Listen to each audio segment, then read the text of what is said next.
Growth, success of an entrepreneur. We've raised the bar. Learn firsthand from successful business owners and create your own path to success. I'm going to show you how great I am. It's time to hit the road to growth with team lead of the Enriquez Group, Realtor Vinny. Hi, you Road to Growth listeners. Today I have Alex Lopez. He is the owner of Homeway Real Estate. Real estate, expanding. I mean, I think when people think of it, they think of kind of entrepreneur of one individual selling himself, and you've kind of worked your way from there, kind of building a team, building offices, and kind of expanding. Thanks, Alex, for being here today. Yeah, thank you for having me, man. I really appreciate it. Yeah, and so you've more recently started, well, I guess not recently. I mean, you have a decent amount of offices for title, expanding to the title field. So you do have a lot of different, I guess, hats in the real estate space. So when someone's talking to you, how do you describe yourself? Like, what's your elevator pitch? For me, I would say my elevator pitch is more on helping, kind of my mission statement is more helping real estate leaders be able to maximize their returns through ancillary services. That's what I really focus on, is the ancillary services part of the business. So I have a title company, have a property management company. We're launching construction next month. And then we also have a mortgage company that's going to be launched here pretty soon also. Okay, so we'll walk kind of how you got to that point, but let's rewind a little bit. I mean, sure. Was young Alex into real estate? Was he into mortgages? Was he into title? Who was a young Alex growing up? Sure. So I was actually right out of high school. I worked with a real estate agent, almost like as his assistant. And that was back when the market was lower, right after the crash. So like 2007, 2008, around there. And I helped him. I was sending out hundreds, if not thousands of mailers, trying to get people to let us take their properties so we could assign them over. After I worked with him for a little bit, then I went into a little bit more of a corporate world with T-Mobile, and I was a district manager for them for a while. And then had some kids, and that world was not efficient for a family. So try to figure out which direction I wanted to go into, and real estate kind of made the most sense for me at that time. So for people, maybe the signing aspect of it, I mean, wholesaling, getting the property, and then transferring it over to someone else to take it over, renovate the property, or buy and hold the property, just reference point. So you're learning the basis from kind of like almost an investor, right? A wholesaler right there. Then you get into the more corporate world. For AT&T, was there a variance on the structure of your day-to-day routine from corporate world to being the assistant, I guess, for an investor? Yeah, there was. So when I was initially the assistant for this individual right out of high school, it was just kind of free flowing. He didn't really have it figured out either. It was just kind of trying to piece it together. Then when I went over to T-Mobile and went into the corporate world, it was a lot more structured. It was a lot of following routines, even though it was kind of the Wild West of the cell phone era, right? Because it was before smartphones, and then smartphones came in, and all the carriers are trying to figure everything out. But then when I went into real estate on my own, that's where it got interesting, and coming from the corporate world over into real estate really helped me become more efficient in what I do.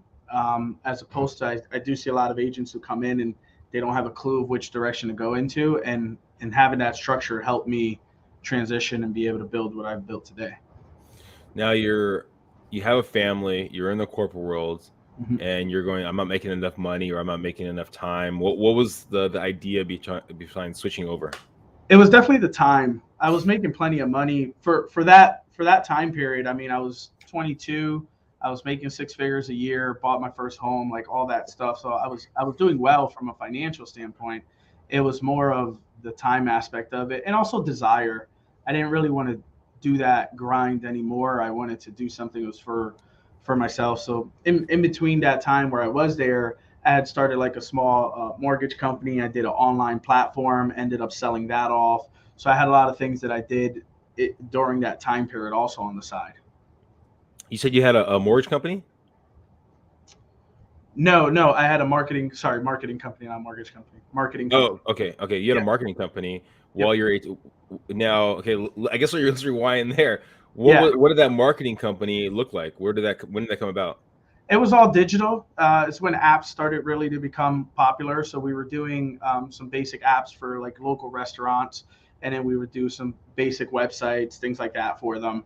So it was on a local scale. It was anything very, very, very large for like pizzerias, daycares, things like that. That I was creating like their own mobile apps so people can order before like your Grubhubs and DoorDashes and all that stuff. So is this building this or starting this marketing company, was that simultaneous with basically the working with the investor? Was that in school, or was that basically at AT&T? That was during my time period when I was at corporate. Okay, you're at corporate, you Yep. want kind of a side gig to build a Yep. marketing company, then you sell that marketing company and you're still at corporate. Yep. Correct. Okay. Now you still want more time, even though you've taken on two jobs basically. You have your own Yeah. Yeah. business and everything, and that What was the now it was the freedom. Like you work a lot in real estate, you know this, right? You work yeah. a lot in real estate, but it's the freedom of how you work and how you structure your day to day and the work that you put into it. And it's also for yourself. So it was more of I was trying to use that company to be my jumping off point to leave the corporate world. It just didn't turn out to be that way. So my second act at it, so to speak, was real estate. Okay.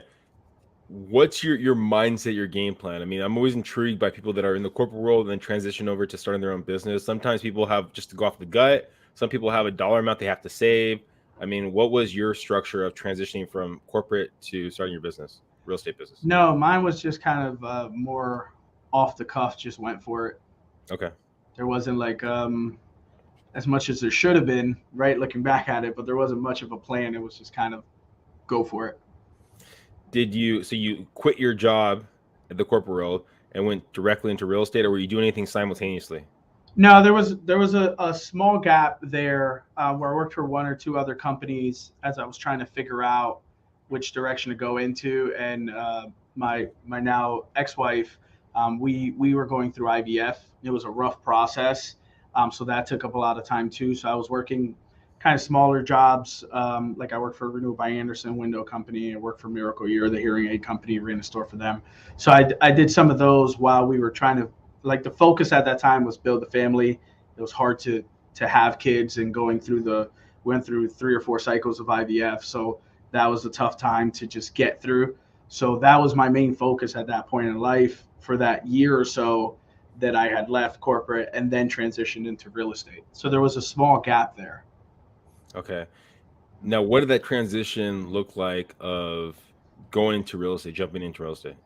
So what happened was I mentioned Miracle that you're there for sex. I got recruited to go over there, and we had the kids recruited to go over there, and I was planning to go like full strength and kind of get back into the corporate world, and it was just a terrible fit. I actually ended up just leaving the job. It's the only place I ever walked out on. I couldn't stand it, and then I ran into a gentleman who owns a large independent firm, and we had a conversation, and he was looking for somebody to eventually grow into leadership within his company, and then I made the transition and just went right into real estate.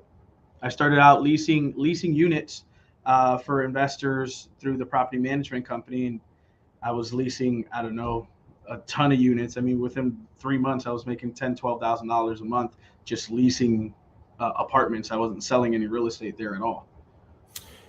So you at that job, was that commission based, or was that basically any kind of salary? No, it was all commission.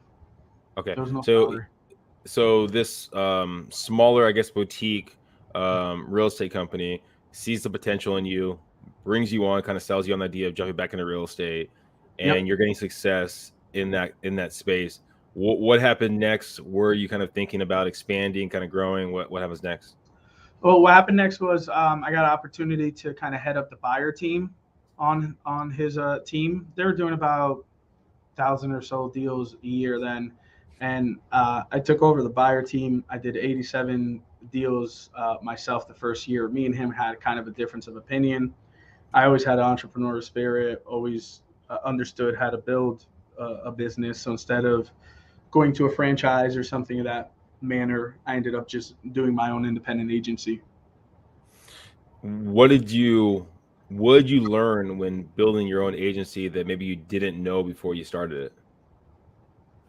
Oh, trust the right operational people, right? Because it's like you're from a sales standpoint, from a visionary standpoint, you're always moving a million miles a minute in your mind, right? But you need those operational pieces that can execute the mundane, right? The things that you have to do on a day-to-day basis, and trusting the wrong people and bringing the wrong people in on that was definitely something that created a lot more challenges than I would have hoped to have had. Did your hiring process change from when you originally started to how you do it now? Oh yeah, yeah. It was more mom and pop. It was more like even bringing agents on at that point was like, hey, my friend who has a Pulse got a license and he wants to join our team. It was like, yeah, sure, bring him on. We got leads that we can help them nurture and get to the closing table. But now we have systems and structures and there's kind of a leadership team. So we bring people on. We only onboard once a month, and we do a 1 week onboarding training in the office, and then after that, then you get kind of have our offices set up with different leaders, and then you go to your leader, and then you have a second week with that person. Some of it is video based, some of it is in the office with them. So there's definitely a structure that you have to follow when joining on. How long, I mean, did it take you to build that structure? And was it simply trial and error, or did you have a coach? Did you have a mentor? Who was kind of helping you get there? Yeah, yeah. There was components. So yeah, I've had coaches. I believe in coaching a lot. One of my coaches for a long time was John Cheplack. He was a coach of mine up until a few months ago, and I still coach with Ryan Stewman, who runs a Break Free Academy in Apex. He's my personal coach. So I believe in coaching. They've helped be instrumental in a lot of the direction and the vision that I kind of come up with. Because as an entrepreneur, right, you get a bunch of ideas and some of them you really shouldn't run with, right? So it's kind of like they check you and say, hey, I think you're going a little crazy here. But then the other part of it was fixing the operational part, right? We're getting people who truly can understand and execute on the vision, and they help piece together that. So it's not by any means all myself. It's a collective effort by everybody on the team. Now you have your first location, you're building out your first location. When do you think that first location was, I guess, strong enough to expand to your next location? Well, I thought it a little bit too soon, and I had opened a second location, and that ended up failing because, again, I didn't pick the right individual to help me grow that. So that ended up failing, kind of regrouped, focused more on the main location. And once I felt like we had a proper structure in place, and then I had some agents on my team that once agents get to a certain point and they're really good, it becomes a little bit boring, and you have to challenge them, right? Because yeah, transactions can be challenging at times, but once you do 100 so transactions, you kind of have a flow. So there were some people on my team that were expressing leadership. One of them actually ended up leaving and then coming back and wanting to partner on another office. But that's where it kind of came to when I saw that the core group of my agents and some of them that showed leadership abilities wanted to expand and wanted to grow, and it was kind of a movement that they pushed on. Do you, in your head, when someone's looking to grow, do you have kind of like a checklist that you go through to make sure that they're capable of growing, or a test that you do with them to see if they're ready for the next step? Yeah, I look for certain attributes. Like, first of all, what is this person doing on their own without me guiding them to show their leadership ability? Are they helping guide other agents without me saying, hey, can you help this person out? Right? Are they helping bring ideas to the table to grow the company without me asking them for their opinion? Right? So those type of things are things that I look for in an individual to show me that this is something that you truly want and that you have the capability of bringing something to the table. And it's not just like, hey, you want to open an office, let's just put somebody there. Now you are getting a couple different real estate offices kind of set up. When does the idea of expanding into title, into mortgages, and other kind of similar platforms kind of roll about? Yeah, the title thing came very, very organic. So I was approached as we were very heavy on the buyer side. as it's the easiest way to grow the business, right? Initially, especially in like 2017, 18, 19. And we're heavy on the buyer side, and in Pennsylvania, the buyer chooses title.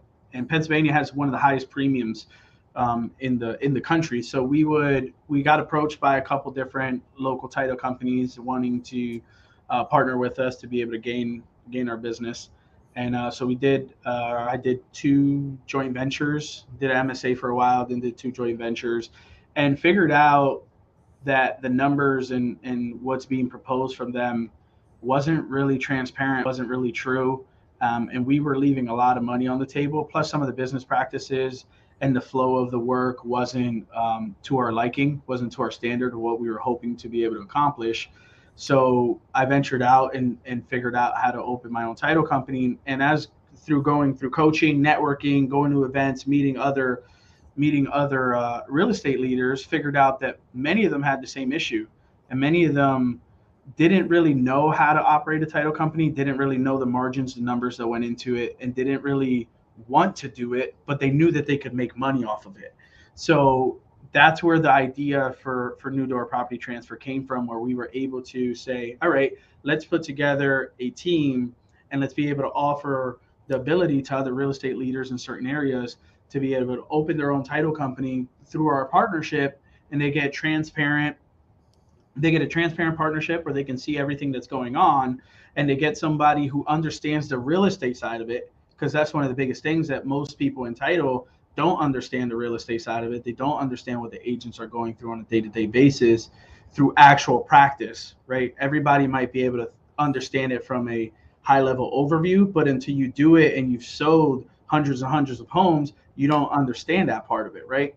So that's what we bring to the table. It's a little bit different. We can partner with you. We're transparent about everything because our goal is to empower real estate leaders to be able to take control back of their business. Are most of your ventures partnerships?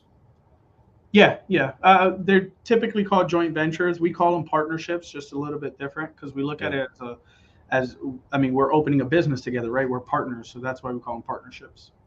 What do you like? I mean, because again, the idea of partnership joint ventures, I mean, it's definitely a mixed bag. And some people have great love for them. Other people, you have to have great structure for them, right? Yeah. So for you, what do you like most about joint venture partnerships, and how do you protect yourself to make sure that both parties are getting their say? Sure. So for us, we're not the right fit for everyone, and we're upfront about that, right? We're the fit for the individual that is producing. They have control of their transactions. Maybe they have a team, 10, 15, 20, 30, 40 agents, whatever it might be, right? You have a team of agents. You guys are producing. You control a lot of the transactions. You provide that level of service to the end consumer, and you want to add something on and make a couple extra $100,000 a year without needing to necessarily do any work and still focus on your core business. That's who our target market is. We're not for the individual who wants to open up a title company in the middle of, let's say, Orlando, Florida, and say, I'm going to go recruit other agents to send us business, right? So we know who our target market is, and if it works for us and we have that conversation, great. And if it doesn't, then more power to you. It's not for everyone. Some people want to do it on their own. Some people want to do it with the title company they've been working with for years. So for us, we look for that specific individual. Well, how do you protect yourself and that partner? So if there's disputes, so we take ownership of it as a manager managed entity through our holding company. So we manage it, and we're upfront about like, hey, we're bringing the process, we're bringing the structure, we're doing it in this manner. But through the onboarding process, there's going to be certain steps that we take to learn you and your business and what's important to you, so that we can conform the individual that we hire to work on this partnership to the way that you like to do business, right?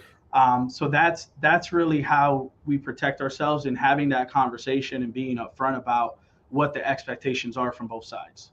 Would it be, I mean, and you could tell me I'm totally incorrect, is it leaning a little more towards a kind of a franchise model, but with more structure to it? I mean, not more structure, Yeah, more flexibility to it. yeah. So we're not like correct. We're more of a franchise model. We all have the same name. You add on a Yeah, little extra to the end of it or whatever it might be. But yes, we're structured similar to a franchise model, but we're not an actual franchise. makes sense. Okay. Yeah, no. I mean, it's always intriguing to kind of figure out how that, because you talk to most people that talk about partnerships, joint ventures, things like that, and you always want to figure out that extra strategy. I mean, especially if you don't have one person that makes the final say when the stuff hits the fan, you know. So that's great to kind of hear how that's laid out. Where do you see yourself, your business, I mean, other entities, I guess, that you're going to expand to in the next 5 years? Yeah, in the next 5 years, we have a plan to get to 200 title partnerships, which we feel that we're able to get to between the states that aren't attorney states. We're not really focused on going into attorney states. So it's possibility. A lot of attorney states, people think that you can't do it. You can. You just have to have an attorney on staff, and you need a lot of volume to be able to support that salary. But we're really focused on Pennsylvania, Florida, going into Texas, Ohio, Virginia, Maryland. So those areas are areas we're really going to focus on getting into over the course of the next year or two. Is the title company, is that going to be the big push, or do you also see expansion in the real estate, the property management, and those other platforms? Yeah, so the title company will be the big push for me initially, but I do see expansion on the ancillary services side of it. Not so much on the real estate side. I think the real estate side for me at least will remain more localized here in Pennsylvania. But on the ancillary services side, yeah, I do see it. I think that there is a need for individuals to get mortgage, and there are mortgage options out there. But that's something that's probably the number one question that I get from individuals when I meet with them and talk about our opportunity is, hey, can you help me with mortgage, right? So I think that there's opportunity to partner with a successful mortgage company and be able to bring this at scale to the partners we bring on through title, through property management and other services that you can tack on to make income from the transactions you already provide. Looking back at that younger Alex, that one that was the assistant for the investor, Sure. How do you think that person would fit into your company today? I think that person would fit in a controlled environment because being that young and looking back at myself, wanting to do a million and one things, right? And I think, like I mentioned earlier, as entrepreneurs, we want to do that anyway, that we're just wired that way. I think that person would fit in from a standpoint of being able to provide value in one section of the business and say, hey, let's master this first, and then we can move on to getting you into other areas. Well, Alex, I appreciate you being on the Road to Growth podcast today. If people are looking to get more information about all the different entities you're working with, what's the best way of them getting more information? Yeah, if you want to go to alexl.com, that's my personal page. You can book a call with me. You can see the different companies that we're involved in, and set up a time to meet and conversate about potentially adding a title company to your business. Now, I'm going to finish off with this last question. Where do you see the real estate market going in the end of 2022 and 2023? I don't see it changing much from where it's at right now. I think that from a pricing standpoint, they either continue to go up or they flatten out. I don't think prices will go back down, and I don't think we have an issue. I don't think we have a solution for the inventory issue going into 2023. I think builders are starting to build a little bit more, but with supply chains the way that they are, and so much cash that's in the market with investors buying up more and more properties, those homes that normally would go to a new homeowner every 5 to 7 years are just not becoming available because the investors buy them all up anyway. So I think we're going to stay in the same type of position going into, and I think real estate teams might be even a little bit more squeezed for inventory. So if you're not doing different things like adding ancillary services, especially something like property management to bring investors on board and be able to get more deals through that, I think you're going to have tough sledding in the next year or two. How do you think the real estate will be bought and sold? Do you think there'll be any changes to that process in the future? As far as like going more digital or still working with the real estate agent? No, I think I think even working with investors, they still want a go-to person. They still want kind of a point of contact. A lot of it might go digital for large hedge funds that are coming in and just buying a ton of properties, and they're so deep with cash. But I think from a more local investor standpoint, and obviously a consumer standpoint, they still want that touch of a real estate agent. Well, again, Alex, thank you for being on the podcast today. Hopefully everyone listening got some great nuggets right there. I mean, look for opportunities. They're always around you. And I think that's one of the probably the big takeaways from Alex's story is looking at those opportunities, seeing what's missing, seeing how you can do it better, and seeing how you can expand on it. Thank you guys. Please subscribe, please share, and go in the show notes and find Alex. Bye, everyone.